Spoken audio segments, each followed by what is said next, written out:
Hello guys, this is Jerry speaking. Welcome to the different video from LJP ScreenFlow Co-op and Lou J's Storyfile Productions LLC. And today we're going to be celebrating the 40th anniversary of Back in Black by AC/DC. Now I'm wearing my shirt in honor of celebrating the 40th anniversary of the album. Now, since it's already 4 years in the making of this AC/DC album, so let's just go ahead and read it now and see what we got, shall we? See what we got. Anyway, Back in Black is a 7th studio album by Australian rock band AC/DC. It was released on July 25th, 1980 by Albert Productions and Atlantic Records. It was the band's first album to feature vocalist Brian Johnson, following the death of the previous vocalist, Bon Scott.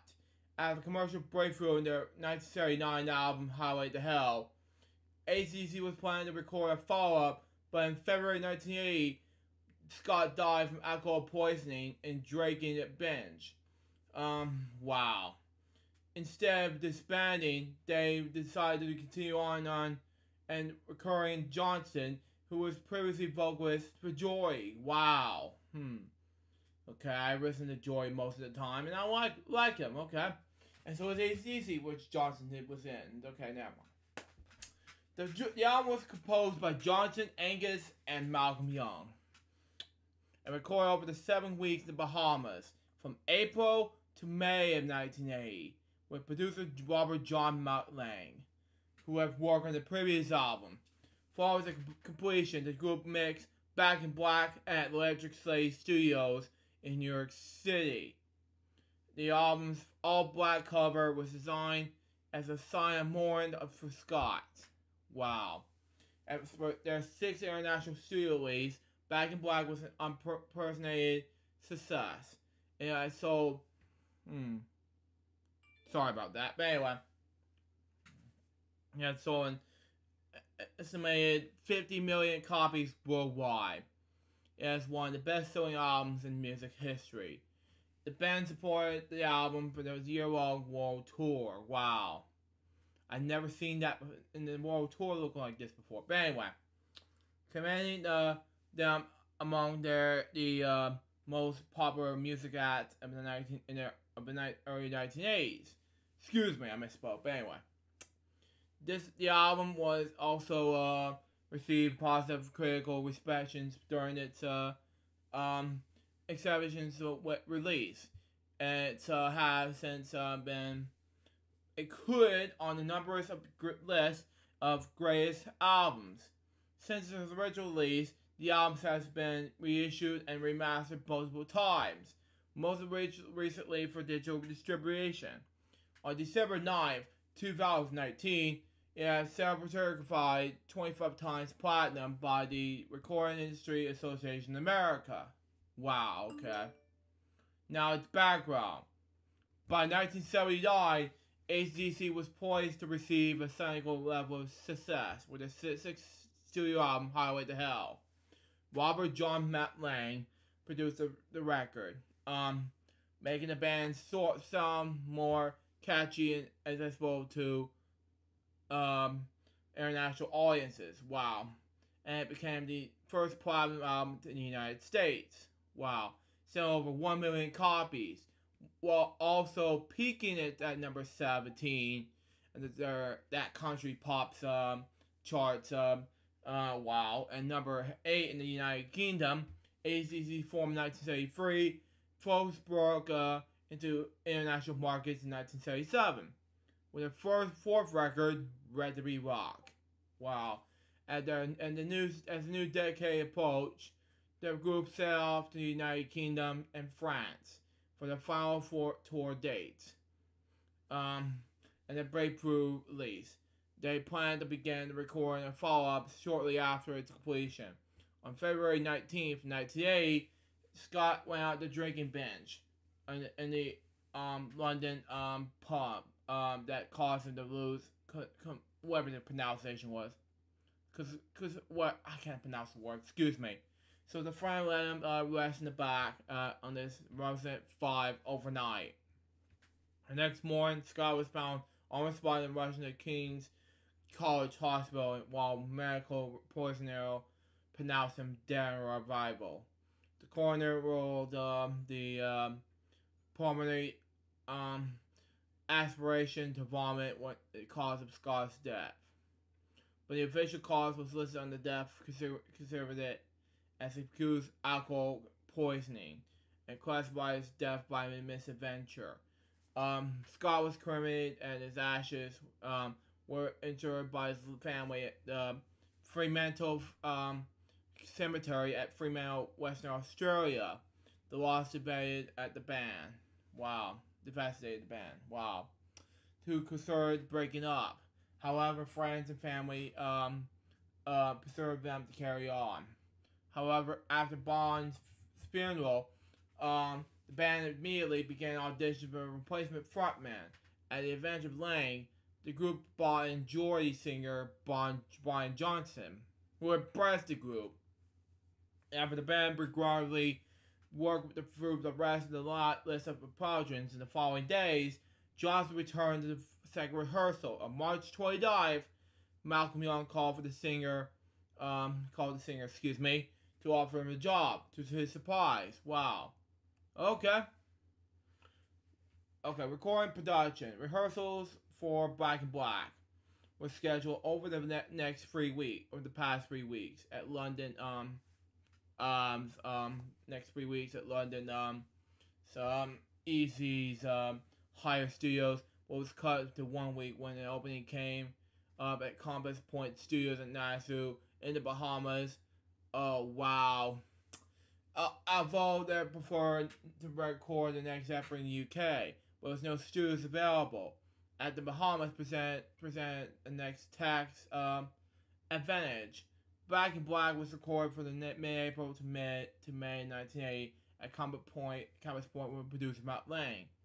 Over their revival, the area was being hit by several tropical storms, wrecking advantage in the studio's electricity.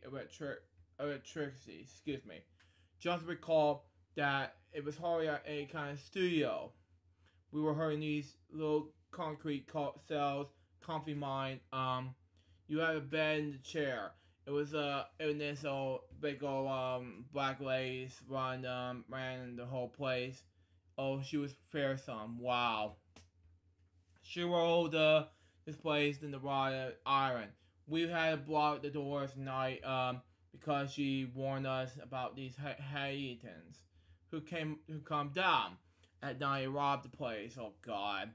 She bought us all these 6-foot fishing spears to keep at the effing door. Yeah, screw that. It was a big stretch from Newcastle, I can tell you. Wow.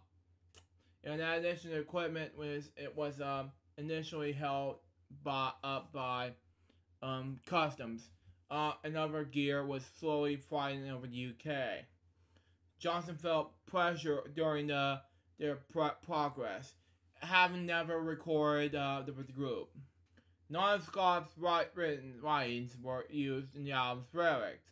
As the group felt it was seemingly profit from his passing, Johnson reported that having trouble adjusting to advisements, and even referred to the bad weather on the opening lines to Hell's Bells. I'm rolling thunder, pouring rain. I'm coming down like coming on like a hurricane. Excuse me, I misspoke. But anyway, my lightning's flashing across the sky. You're only young, but you don't gonna die. Lang focused further attention on Johnson's vocals, demanding perfection out of each take.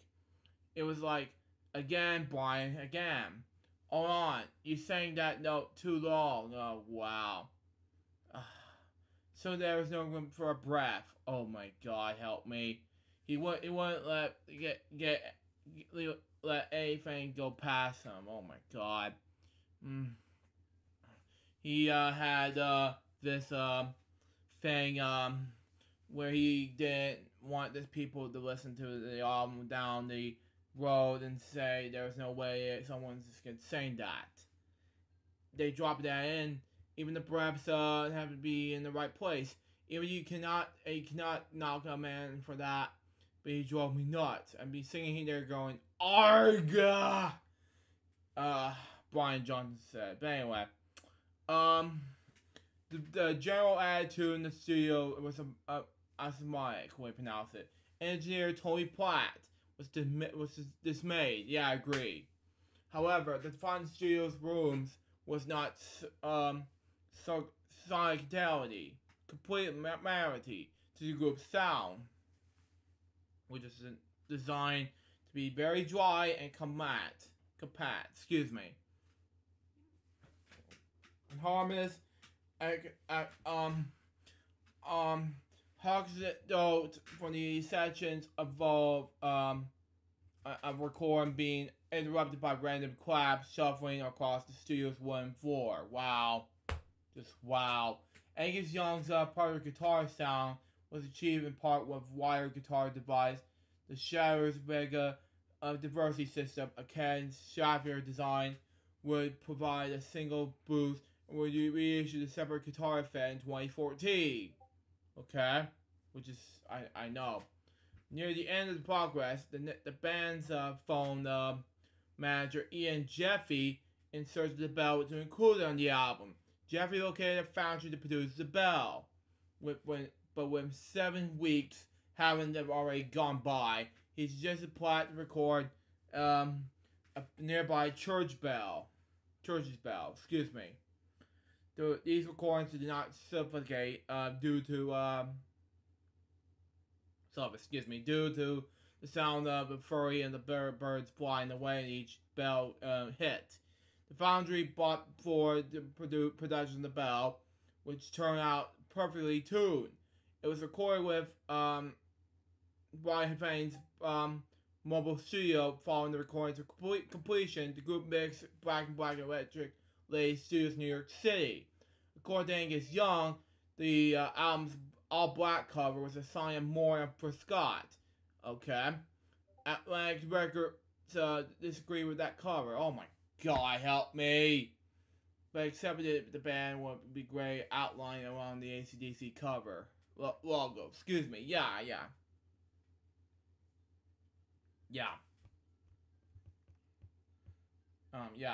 Release and promotion. Back in Black was the first release in the United States. Okay? Firstly, it was not yet released in America. Starting on this 4 years ago this Saturday. Okay?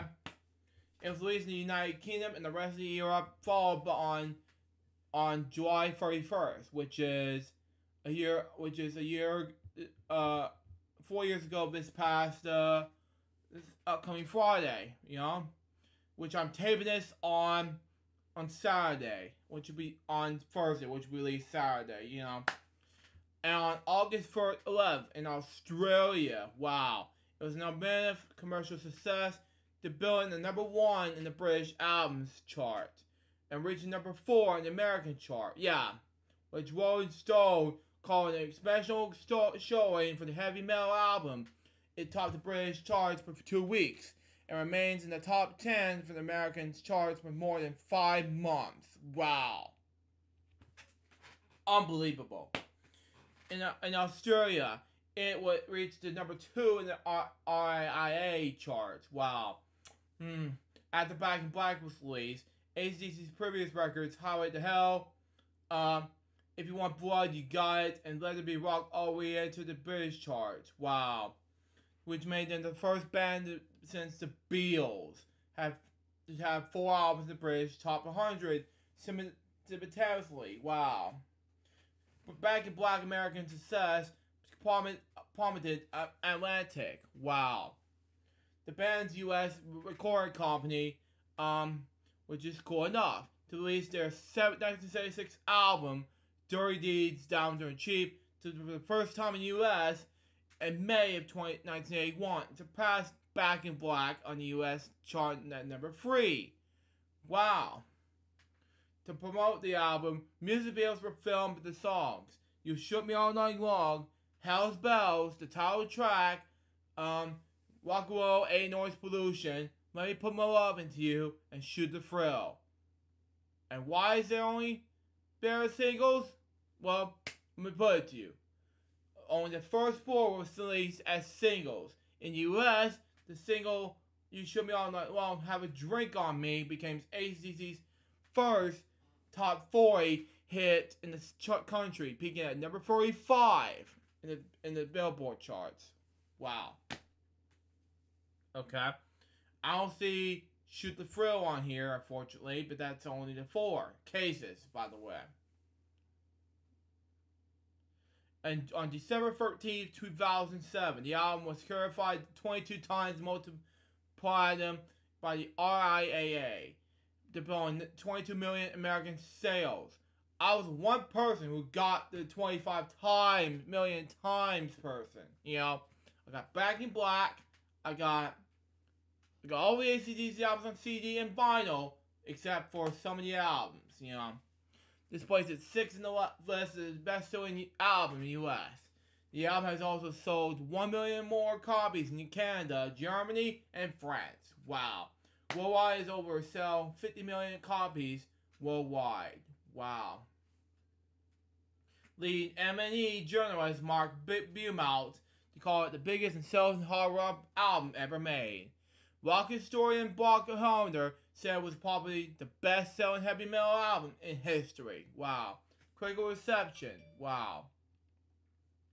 Reviewing the Rolling Stone in 1980, David Frick regarding the Back in Black as not only the best of AC/DC's 6 American albums, but the apex of heavy metal's art, the first LP since Led Zeppelin 2. Yeah, that captures all the blood, sweat, and the garments of the genre. Wow. Red Star from Smash Hits was more critical. Found the songs in, oh god, indistinguishable from one to the other, married from by Hyper Massacred, okay? What do you pronounce this word? Fantasies, rock music and shock praises, guard guitar, and dual rhythms. On yet another triumph for lowest comments, doing their headbanging, yeah. The new probably put it at table fully the dreadful AC/DC album. He gave the record a score of, oh my god, a 3 out of 10? Seriously, dude? Seriously? Seriously, Red? Come on now. It was the best album, man. In respectful review, Rolling Stone critic Kristen Horde praised the album and the band's greatest work, possibility the meanest record of all time. Yeah, I agree. Balls out arena rock that punks could love. Yeah, exactly. Barry Walters from Rolling Stone said Back in Black should sound fruitfully timeless. Yeah, I agree. The essence of unrepeatedly simple but sadly craft hard rock. A celebration of thrashing animal. I'm not gonna say the S word in this video, but this is me. Although he observed mean-spirited, I'm not gonna say the S word again, but whatever. On songs such as What Do You Do for Money, Honey? And Giving a Dog a Bone. Robert Christgau was less episodic, we pronounce it. Find the band somewhat too prominent. Yeah, that's not what I meant by Back in Black album. I'll talk about it in the Jeff critic review some other time. And I'm not gonna say the S word again. This is the first time they said it, but that's just me. In the Wikipedia article. Imaginary, unimaginative. What? You gotta be kidding me. Eggington did not come up. Does come up with their killer riffs. Yeah, I agree. I don't agree with the prominent part. But anyway, he wrote in Chris's Records Guide 1980s in 1990, though not as critical as a refined person like myself might hope, and lead singer Brian Johnson sings there's a cow prod and his scribbles just a thing of that fans who can't decide whether the newfound potential ones as Agony or Ascony. Yeah, I don't agree with that either. As for her favorite album, Kitty Empire of as a part acknowledged Back in Black is a popular dangerous record built in a colossal. I'm not gonna say yes word again. This is the fourth time. High rolling double internet, a highly questionable attitude to I'm saying it for the fifth time. I'm not gonna say it. Content, nonsense. Don't you struggle? Don't you fight? Don't you worry? Cause your turn tonight. Pinfall for firearms. In the class celebration of the thinking macho Henderson that killed the band original singer. Yeah, I agree. Yeah. Nonetheless, she considered the Frickles original view of the album. Yeah, exactly. As a heavy metal masterpiece while naming it her favorite album ever. Good job. But anyway, the observed soundtrack is my as was the racing mill thriller that spoke to me both as a tomboy who wanted to be one of the guys in the closeted female and a good Jenny who needed to work out in the world of men. Plus teenagers love death. Exactly. Anyway, the album's featured many of the best of flips. In 1989, it was ranked number 26 on Rolling Stone magazine's list of the 100 best albums in the 80s. Good choice, by the way. The title track was ranked number 190 of the same magazine, the name of 500 greatest songs of all time. Wow. In 2001, VH1 ranked Back in Black number 82 on the list in the top 100 albums. VH1 also placed in the title track number 2 on the list of the 100 greatest hard songs, rock songs. Wow, this is a good job, VH1. In 2003, the album was ranked number 77 on the Rolling Stones list in the top 500 greatest albums of all time. Good job. Maintained the rating 2012 revised list. In 2006, Q placed the album number 9. Oh my god, bugs on me. Yeah, they're about to kill him very soon. But anyway, number 9 is the list of the 40 best albums in the 80s. Yeah, good job, Q. Anyway, the same year, Back in Black was included by Time in its list of 100 greatest albums of all time. And it's listed number 2 in the book 100 Best Australian Albums in October 2010. It was included in the book 1001 albums you must hear before you die in 2005. Now here are the respective professional reviews. All Music has a 5-star rating, good job. Blender has a number 5 rating, good job. Now here's something I do not understand. Crystal's Records Guide. Now I read this before, and it has B-. Stupid idea. Encyclopedia of Popular Music has number 4 out of 5. Well, then, yeah. Anyway. Greatest Rock Discography, 8 out of 10. Yeah, it wasn't that one I'm going for. Anyway, Music Hound Rock has a 5 out of 5. Good job, Music Hound Rock. Pitchfork has an 8.8 out of 10. Good job. And that's not what I'm looking forward to, but anyway. Rolling Stone has a 5 out of 5. Good job. 5 stars. Good job, Rolling Stone. Rolling Stone Album Guide has a 5 out of 5. Good job, Rolling Stone Album Guide. And finally, another thing with the Great Rock Discovery with Spin the Alternative Record Guide. 8 out of 10. Good. Either good job or bad job. I don't know. We'll see what happens. Legacy and Influence. Back in Black is a influenced bar rock and heavy metal album. According to Tim Gold of The Guardian, it has been hailed by some high watermark for heavy metal music. Wow. NME regards an important release in the 80s, metal and heavy rock, naming it's one of the 20 best metal albums in the decade. Well, excuse me. Anyway, Well, the Daily Telegraph ranked it as one of the 20 greatest heavy metal hit albums of all time. Paul Bargans of Metal Hammer cited it was one of the 10 albums that helped establish the genre's global popularity in the 1980s. Wow. Making the greatest year for heavy metal. Wow. According to rock journalist Joe S. Harrington, Back in Black was released at the time when heavy metal should return at point between the deadline and the revival. Deadline and revival. Wow. And most bands in the genre were playing slower tempos and longer guitar solos. Wow. While AC/DC and Van Halen adopted punk rock's high energy and percussions. Wow. And constructed their songs into more pop and iterated blasts. Harrington's credited producer Mark Lang was drawing AC/DC further away from the blues hard rock in the previous albums and toward a more dynamic attack that the... Okay, I don't know what's going on in my throat right now, but anyway. Concentrated and harmonize each element of the band.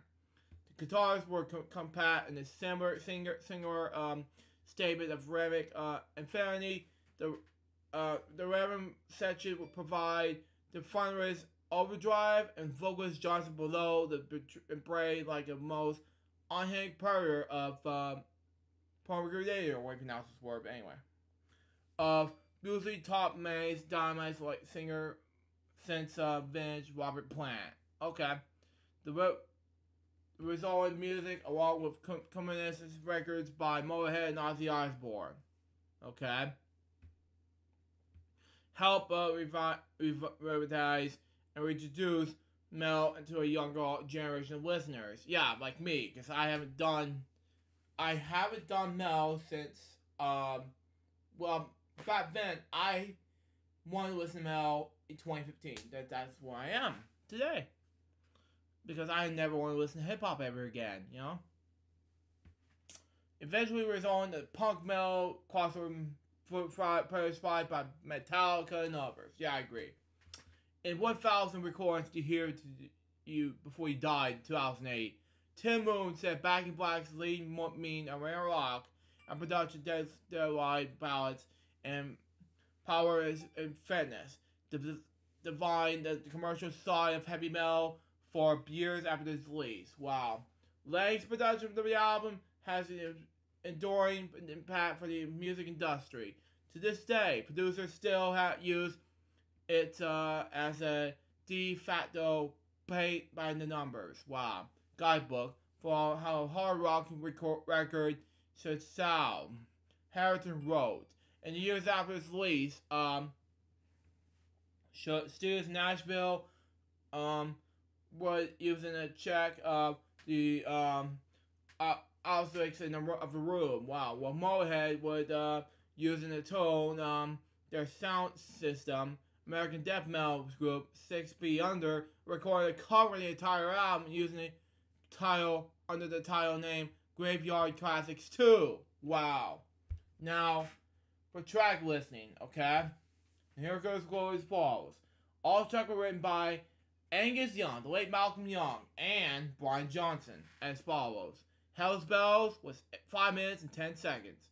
Shoot the Thrill was 5 minutes and 17 seconds. What Do You Do For Money, Honey is 3 minutes and 33 seconds. Just like Free from the current album called Welcome Home. But anyway. Number 4. Giving the Dog the Bone. Giving the Dog Bone. It's 3 minutes and 40 seconds. And number 5, which is side number 1, by the way. Let Me Put My Love Into You. It's 4 minutes and 16 seconds. And side number 2 has Back in Black. 4 minutes and 14 seconds. You Should Me All Night Long. It has about 3 minutes and 40 seconds. Good enough at the same length as Giving the Dog a Bone. And I spoke my thing, but whatever. Have a Drink on Me has 3 minutes and 57 seconds. Good enough. Shake a Leg has 4 minutes and 6 seconds. And Rock and Roll Ain't Noise Pollution has about 4 minutes and 15 seconds. That was a total of 42 minutes and 11 seconds. Wow. According to the official AC/DC website and most worldwide release, track 4 is Giving the Dog the Bone on some albums. Per their Australia releases, and also on iTunes Store, it's sometimes referred as either Giving the Dog a Bone or Giving the Dog a Bone. Okay? I don't know what happened here. This is misspelling things wrong, but I saw it on iTunes, but whatever. Anyway. The personal art as follows. AC/DC, Brian Johnson as lead vocals, Angus Young lead guitar, Malcolm Young, rhythm guitar, backing vocals who passed away in 2017, Cliff Williams, bass guitar, backing vocals, and Phil Rudd on drums. Production, Robert John Muttlang, production. Toby Platt, assistant engineering. Same thing with the Benji Armbruster and Jack Newberg. Excuse me, I misspoke, but anyway. You have to ignore the notifications, my backup. But anyway, mixing is Brad Samuelson Sean, when we pronounce his last name. But anyway, Bob Ludwig is the mastering for the Ritual vinyls. Barry Dominant is the mastering for Ritual CD release. Wow, okay. Ted Jensen is a remastering for EMI Echo release.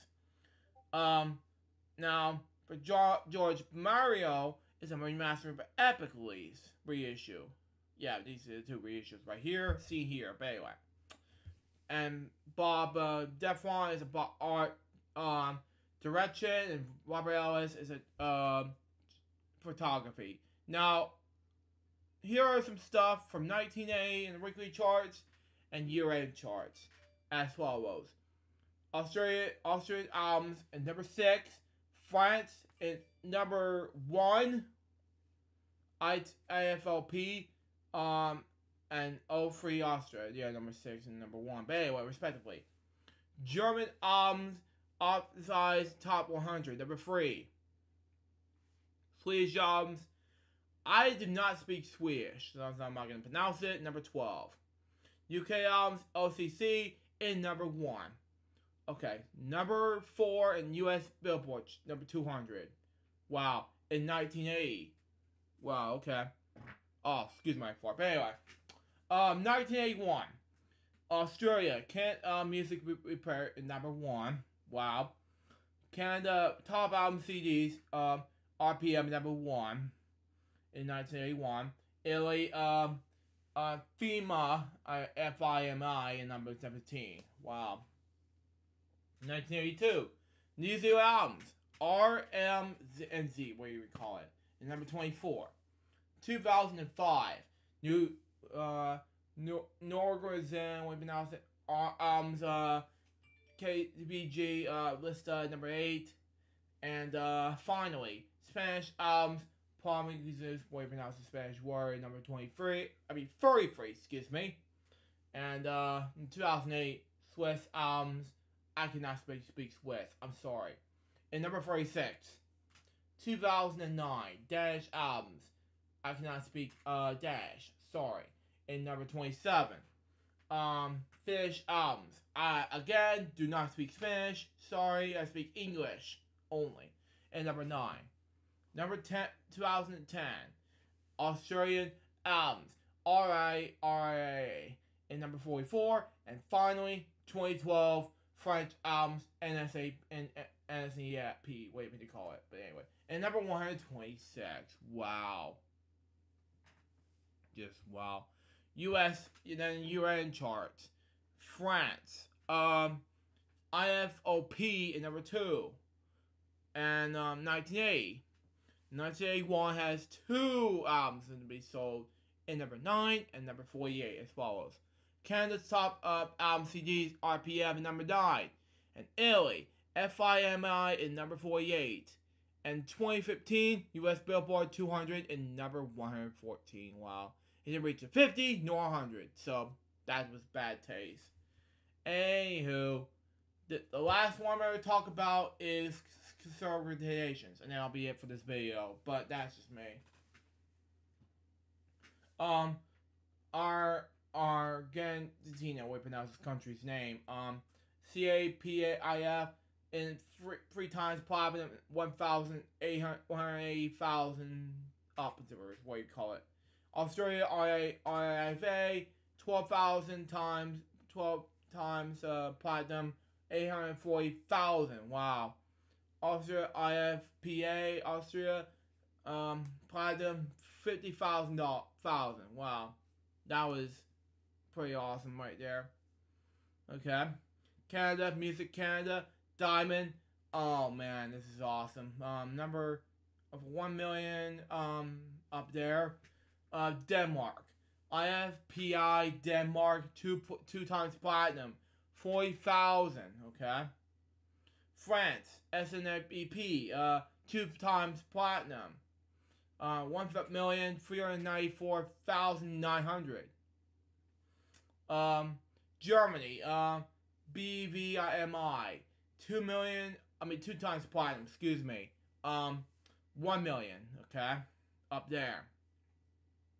Italy, FIMI, 2 times platinum, 200,000 as a the times mark. But anyway, New Zealand at RMNZ, platinum, 15,000 up there.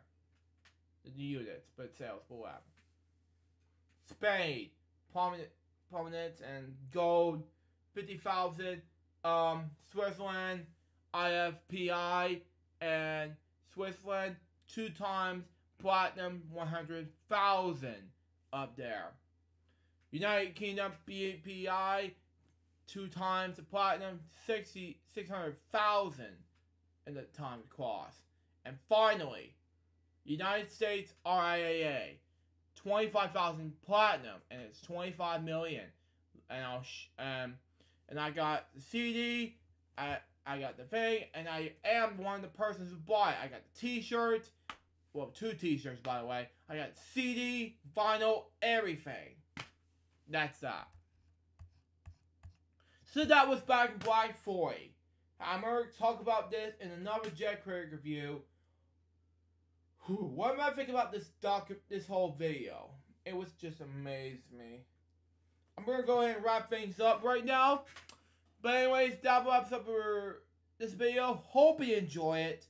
I hope you enjoyed this portion of what I said about Back in Black's 40th anniversary, which happens to be 4 years ago today. I'm taping this on which is the 2 days before that.